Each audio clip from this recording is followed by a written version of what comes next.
हरिओम, मी मेधावीरा राजूरकर, नांदेड उपासना केंद्र। बापूंनी 2007 पासून बापू परिवारात येण्याची संधी दिली। रोज असंख्य अनुभव येत असतात, पण बापूंचा एक मोठा अनुभव जो मला आलेला आहे तो मला सांगावासा वाटतोय आज। तर 2000 आमचं घर जे आहे ते खूप जुन्या पद्धतीचं आहे, म्हणजे जवळपास 100 ते 120 वर्ष जुनं आहे ते।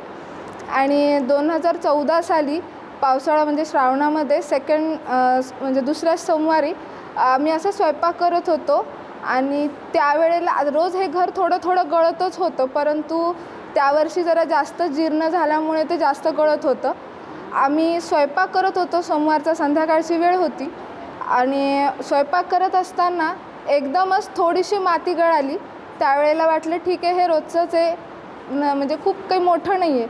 आणि नंतर झालं असं की एकदम गॅस चालू होता, कुकरही म्हणजे चालूच होतं त्या ठिकाणी, आणि मी जस्ट फक्त भाजी हलवण्यासाठी म्हणून समोर गेलेली गॅसच्या जवळ, आणि तिथून फक्त म्हणजे वळाले दुसऱ्या रूममध्ये जाण्यासाठी।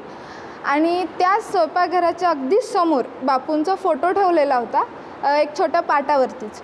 आणि एकदमच मी जशी वळाले तसं वरचं माळवत कोसळलं आणि ते ज्यावेळेला ते पडलं त्यावेळेला बापूंचा जिथपर्यंत फोटो आहे, म्हणजे जिथपर्यंत बापूंना ठेवलेलं होतं तिथपर्यंत ते खूप जोरात पडलं आणि त्याचं शेवटचं जिथे बापू आता पाठ संपत होता तिथपासून ते माझ्यापर्यंतचं अंतर फक्त बोटावरती एक काडी जशी आपण मोजतो तेवढंच अंतर होतं।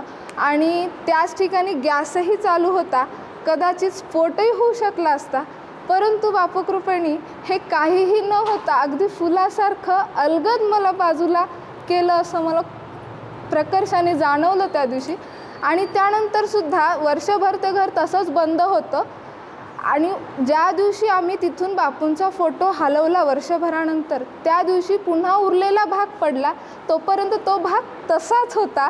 म्हणजे नक्कीच अगदी 108% बापूंनीच मला वाचवलं, यामध्ये शंकाच नाही। खरं तर बापूंची गुप्ती मी तुला कधीच टाकणार नाही, आणि बापूंनी तसंच केलं। अगदी शेवटच्या क्षणी मला त्यांनी येऊन हलगत फुलासारखं बाजूला सारलं। बापू खूप अंबज्ञ, नाथसंवित अंबज्ञ।